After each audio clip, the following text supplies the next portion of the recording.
Ready. All right. All right, well, thanks, folks, for joining. I'm looking forward to today's conversation because it comes at a time when we are launching a new initiative called Flow, which is going to help with data sharing in our supply chain. A lot of data that you might assume is already being shared between different players in different parts of the supply chain as you think about ports, terminal operators, truckers, warehouses, railroads, customers. It's actually not automatic. So we're bringing people together to try to make more of it happen. And I think a great conversation that we can have today to shed a little bit of light on how that works is with our guest right now, Jennifer McNeil from True Value. As VP of Logistics, let me start, Jennifer, by just asking you to describe your business a little bit and why supply chains are so important to an organization like True Value. Sure. So True Value really serves our customers. Our customers are more than 5,000 independently owned hardware retailers around the country. They are small business owners and they serve the communities that they operate in.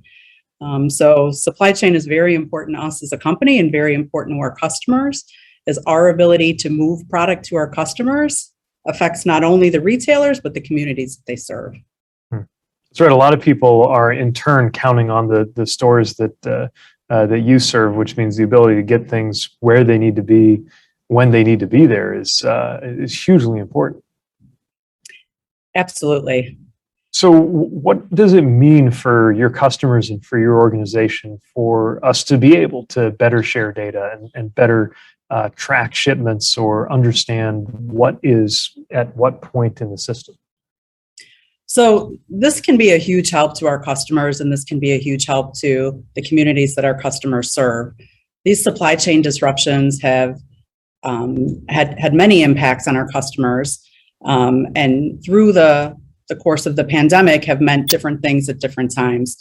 Our ability to share data, our ability to solve some of these supply chain bottlenecks and deliver product to our customers quicker, more efficiently, and more predictably will certainly help us bring down costs and satisfy the needs of these communities that we're operating in. And that speaks to part of what's at stake right now when it comes to getting supply chains right. We're in a season where we're battling inflation. We know how folks are being impacted by things like the conflict in Russia that's affecting supply chains, driving inflation, gas prices, and more.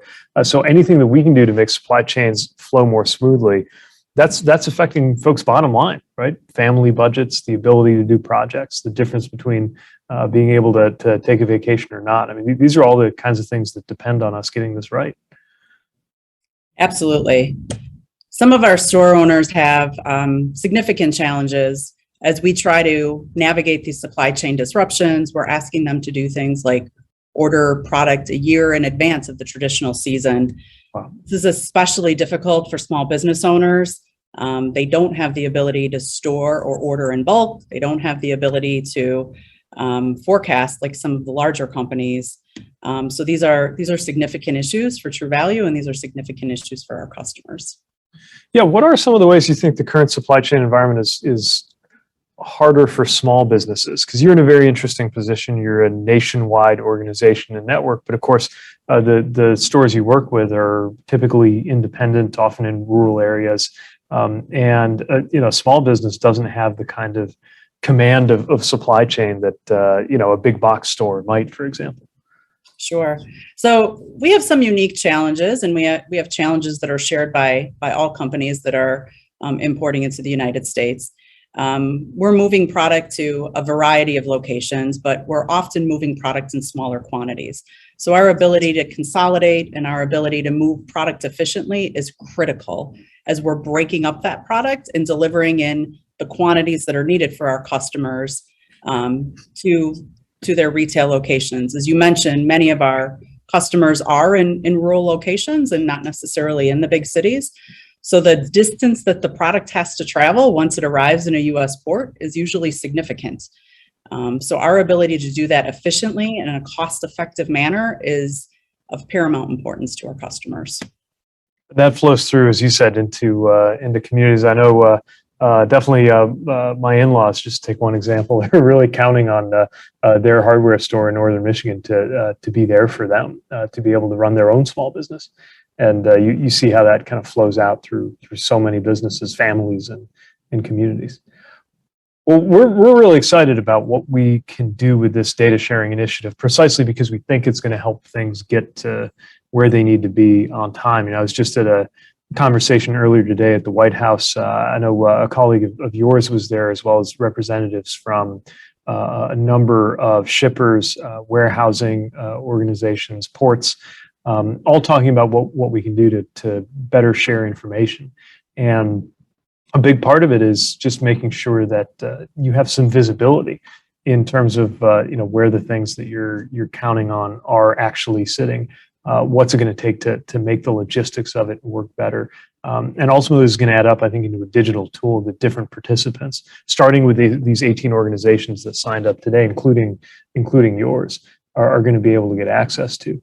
So we think this is going to really help solve a lot of problems at a time when we need to do everything we can to unstick every bottleneck in that supply chain and the networks of supply chains that are ultimately mostly in private hands.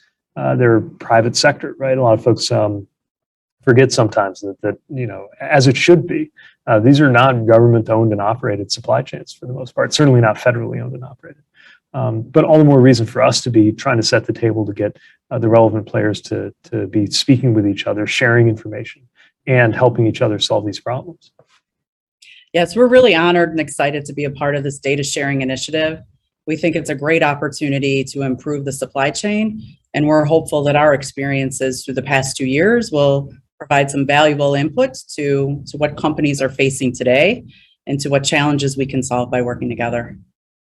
What are some of the biggest things you think will have to happen to shorten that lead time? I mean, you mentioned having to tell customers to order things a year in advance, and obviously that's pretty tough to make those plans with that much advance warning. So, what are the biggest things you think need to happen to get us to a smoother, nimbler, more resilient path? So, I think consistency will be the key in this. Maybe not necessarily speed, but consistency. If we have the visibility into when things are coming, we can plan equipment properly in our ports, plan labor properly in our ports, plan truck driver capacity appropriately, rail car availability appropriately, and to move products through our country consistently. It will help all of the companies that are engaged in the global supply chain. We will continue to see spikes in volume. We will continue to see bottlenecks that occur around the world, but our ability to consistently see what's coming at us will help us manage the flow by managing the labor and the equipment that needs to be in place at each point in the supply chain to keep the goods moving. So what I hear you say is not that we're going to try to eliminate uncertainty or eliminate the ups and downs. It's just being better prepared for them, right? And being a little more resilient. And I think that's smart, because we're in a moment where we don't know what the next curveballs are going to be, right? Economically or logistically. I mean, who would have thought just in the last 2 years, a pandemic, a war overseas, climate-related natural disasters are increasing in frequency, and they can hit any time. Definitely a year ago, a lot of heads were turned when we were seeing ice and snow in Texas. I mean, we just don't know what the next thing is, either locally or nationally or internationally, that's going to throw us. So all the more reason why, when a curveball is coming, we need to be positioned to adapt and manage it, which it sounds like is very much what you do for a living in a lot of different ways. It is. And I think your choice of words and being nimble in the supply chain is spot on, right? That is what we all strive to be. And as we think about the things that are occurring in the world, as we think about continued COVID outbreaks, as we think about conflicts in Europe currently, these are all things that we don't have a good, we don't have the ability to really predict in advance, but we are required to react to them. We are required to manage our supply chains and to make necessary adjustments to keep our product flowing. So being nimble and having visibility to what's coming before it gets here is critical to being able to do that. So as somebody who works in logistics, I'm just curious, what's it been like with friends or family in the last couple of years as supply chains have suddenly become a household term? Because I know I definitely didn't hear a lot of folks outside of the world of transportation or these businesses throwing around words like supply chain up until 2 years ago. Now it feels like very much a kitchen table issue. And us transportation geeks might think that it should always be a kitchen table issue. But have you noticed a change in the way people who've maybe known you for years don't know that much about what you do all day? Maybe you're asking different, more informed questions or more attuned to what it is that you do and work on? So I have noticed a shift. I agree. Us transportation geeks do believe this should be a topic of conversation Right. at all times. But yeah, it's affected my family, and it's affected the community I live in. It's affected the customers for the company that I work for, and so many people are interested in knowing why, right? And why can't it be fixed, right? If you can describe the problem, why can't you fix it? It's interesting to explain the complexities of the global supply chain to people who don't work in the area. I think sometimes it's eye-opening, but it's absolutely become a more, I would say, frequent topic of conversation as we in our daily lives as consumers see things that aren't in stock, or we see rising prices for things that we want, or we see extended lead times for things that we're ordering. It's interesting to help explain to people who don't work in our area why these things are occurring and why the solution to going back to normal, quote unquote, is not necessarily something that's simple.